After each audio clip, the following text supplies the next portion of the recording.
Epic showdown. Elderly woman insults Snoop Dogg. His response shakes the room.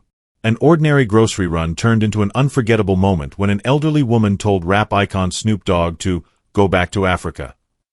But what he said next wasn't just a comeback, it was a cultural reckoning. His words left everyone stunned. Don't miss this powerful moment. Like, subscribe, and drop a comment for more eye-opening stories. The grocery store buzzed with the usual energy. Shoppers weaving through aisles, carts rolling, and casual conversations filling the grocery store bustled with the usual rhythm of daily life. Shoppers weaving through aisles, carts rolling, quiet chatter filling the air. It was a bright afternoon in Compton, California, a place deeply tied to Snoop Dogg's roots. But today, that everyday routine would be shattered in the most unexpected way. Near the produce section, an elderly woman, Mrs. Thompson, likely in her late 70s, adjusted her glasses, frustration etched across her face. She muttered under her breath as she reached for a bag of apples, her faded cardigan and neatly pinned silver hair giving her an unassuming appearance. Yet, what unfolded next was anything but ordinary. Dressed in his signature laid-back style, a blue Compton hoodie and jeans, Snoop Dogg moved through the store with ease. He was texting on his phone, a basket of groceries balanced in one hand, when it happened. Mrs. Thompson turned abruptly, her sharp gaze landing on him. Her expression darkened, lips pressing into a thin line. Then, loud enough for those nearby to hear, she spat out the words, "You people don't belong here." Snoop froze mid-text, his fingers hovering over his phone. Before he could react, she added, her tone cutting like a blade. "Why don't you go back to Africa where you came from?" The air in the store thickened. The gentle hum of shopping carts and quiet conversations halted. A few nearby customers stopped in their tracks, exchanging uncomfortable glances, while others pretended not to hear. The usual rhythm of the store was gone, replaced by a heavy, suffocating silence. For a split second, shock flashed across Snoop's face. His brow furrowed, his grip on his basket tightening. It looked like he might fire back immediately, but he didn't. Instead, he took a slow, steady breath, his expression unreadable, weighing his response carefully. Mrs. Thompson stood firm, still clutching her apples, unshaken and unapologetic. The tension was tangible. A young mother, Elena, quickly steered her child away. Mr. Ramirez, an older man near the potatoes, cast a nervous glance at Snoop, waiting to see how he would react. A teenage employee stacking bananas, Marcus, froze, unsure whether to step in or stay silent. Even the cashier, Lisa, craned her neck for a better view. Everyone was watching. They were witnesses now. Snoop, still gripping his basket, let the moment stretch. The weight of Mrs. Thompson's words hung in the air like a bad smell, impossible to ignore. She adjusted her cardigan with a huff, her chin lifting defiantly, daring him to respond. Then, finally, Snoop spoke. "Ma'am," he said, his voice calm yet deliberate, slicing through the tension like a blade. "Do you even realize what you just said?" His question wasn't aggressive, it was measured, reflective, almost as if he was offering her a chance to reconsider. But Mrs. Thompson had no interest in reflection. "I said what I said," she snapped, her voice rising. "This is my country. People like you don't belong here." That was it. A young woman near the bread aisle, Jessica, audibly gasped. The murmurs in the crowd grew louder. Yet, Snoop remained unshaken. He didn't raise his voice, didn't take a step forward. Instead, he let the silence stretch, allowing her words to settle, to echo in the ears of everyone around them. Then, with a slow nod, he finally responded. "All right," he said, his voice unwavering. "Since you brought it up, let's talk about that." The store held its breath. Snoop calmly set his basket down, his movements deliberate, as if anchoring himself in the moment. His presence alone seemed to pull the crowd in, even those pretending not to listen. His gaze locked onto Mrs. Thompson, not with anger, but with a quiet, unshakable determination that made her shift slightly. "You said I don't belong here," he continued, his tone steady yet firm. "But let me tell you something about where I come from." Every word carried weight, spoken as if carefully selected. My great-great-grandfather was born right here in California. But before that, my ancestors were brought here against their will, forced to build this country from the ground up. They weren't given a choice. They toiled, suffered, and yet they survived. And now, you're standing in the very place they helped create, telling me I don't belong. Mrs. Thompson's lips tightened, but she said nothing. The crowd, however, was transfixed. Near the dairy section, a man named Tom, who had been idly scrolling through his phone, put it down completely. An older couple, the Wilsons, exchanged hushed whispers but never looked away. Snoop's voice carried through the silence, growing stronger with every word. My grandfather fought in Korea, he said, his tone steady. Fought for a country that sent him to war but wouldn't give him equal rights when he came back. He couldn't sit at the same counters, couldn't drink from the same fountains. But he stayed. You know why?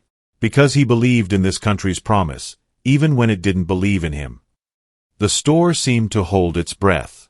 Even the steady hum of the refrigerators felt quieter. Snoop continued, his voice shifting, not softer, but deeper, more personal.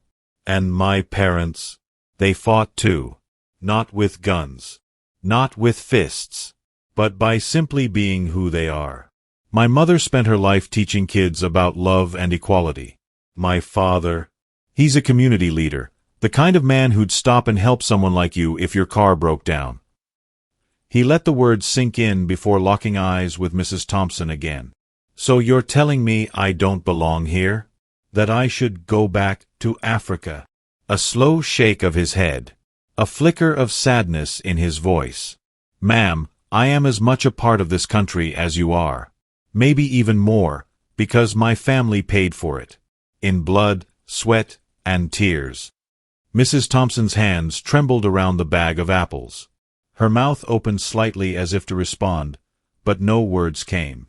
She hesitated, her gaze darting to the growing crowd, but no one stepped forward to back her up. Snoop took a step back, his composure unwavering. I could have walked away, he said, his voice now addressing not just her, but everyone watching. But what good would that do? Ignorance doesn't disappear in silence. It's up to us, all of us, to be better. For a few seconds, the store was completely still. And he's right. The voice came from a middle-aged man in a baseball cap, Derek. His words sliced through the silence like a spark in dry wood. An older woman near the frozen foods aisle, Mrs. Garcia, nodded, her voice trembling. My dad fought in that same war, she said softly. He always told me the only color that mattered was the red on the flag. A murmur rippled through the crowd, the weight of the moment settling in. From behind the register, a young cashier named Ava, barely 20, called out, I've never seen anyone handle something like that with so much grace. Thank you. Mrs. Thompson, flustered and gripping her cart tightly, didn't apologize. But the fire in her eyes had dimmed. When she finally spoke, her voice was barely above a whisper. I didn't mean. She stopped herself. Snoop turned back to her, his expression softer now. It's not about what you meant, he said gently. It's about how it came across. Words matter. And actions. They matter even more. From the deli counter, James, a man who had been silently watching, began clapping. Slowly, hesitantly. Then others joined in. The sound swelled, not just for Snoop, but for the truth he had spoken, the dignity with which he had faced hate. Mrs. Thompson took one last look around. Her face pale, she turned her cart and quietly wheeled it toward the exit. As she left, a woman named Tanya stepped forward, placing a hand on Snoop's shoulder. Thank you, she said, her voice full of quiet appreciation, for saying what needed to be said. Snoop gave a faint smile, picking up his basket once more.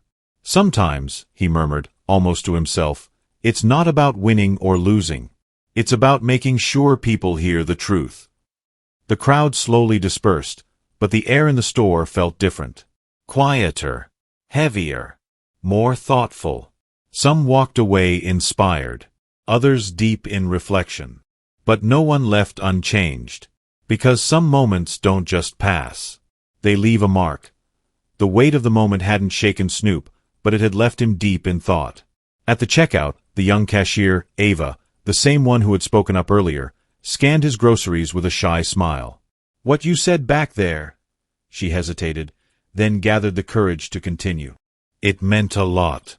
People don't always stand up like that, especially with that much grace." Snoop returned her smile, his voice warm. "Sometimes, grace is the only way to break through anger," he said. "Anything else just builds walls." Outside, the sun had begun its slow descent, casting long shadows across the parking lot of Compton. As Snoop walked to his car, he caught sight of Mrs. Thompson sitting in hers, gripping the steering wheel tightly. For a moment, he considered walking over, saying something more. But then he stopped. Some lessons take time to sink in. He had already said what needed to be said. That evening, Snoop sat with some of his closest friends at his home in Compton, recounting what had happened at the grocery store. They listened intently, nodding as they absorbed every word. Finally, Leroy, one of his longtime friends, spoke up. "You did the right thing, Snoop. Not just for yourself, but for everyone who was watching." He leaned back, thoughtful. "People like her, they don't change overnight. But you planted a seed. And sometimes, that's all you can do. Plant the seed and let it grow." Snoop nodded, Leroy's words hitting deep. He realized that while the encounter had been uncomfortable, it had also been necessary. Ignorance doesn't change if it isn't confronted, and silence only allows it to spread. Across town, in West Compton, Mrs. Thompson sat alone at her dining table, staring at a plate of untouched food. Snoop's words echoed in her mind, cutting through the beliefs she had held for so long. For the first time, doubt crept in.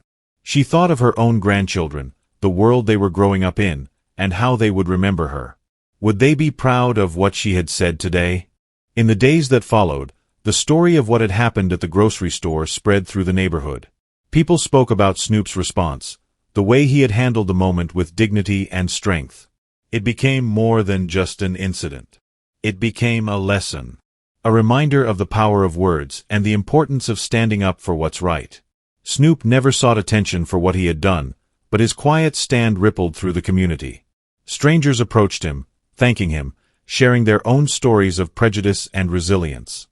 His actions had sparked a conversation, one that had been avoided for far too long. Even Mrs. Thompson began to change. It wasn't instant, and it wasn't easy, but for the first time in years, she started to question the beliefs she had clung to for so long. She didn't know if she'd ever see Snoop again.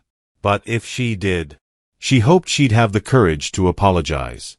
Moments like these remind us of the power of kindness, strength, and truth in the face of ignorance. They teach us that standing up doesn't always mean shouting. It can mean speaking with conviction and letting the truth do the rest. To everyone watching, your words and actions matter. They can hurt, or they can heal. They can divide, or they can unite. If this story moved you, let it inspire you to be better, to stand up, and to speak out for justice and understanding. Disclaimer: all stories shared on this channel are entirely fictional and created for entertainment purposes.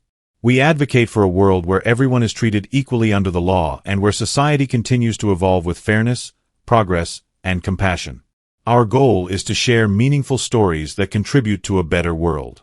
Any resemblance to real events, individuals, or organizations is purely coincidental. These stories are not meant to reference any actual people, events, or entities and hold no political or religious affiliations.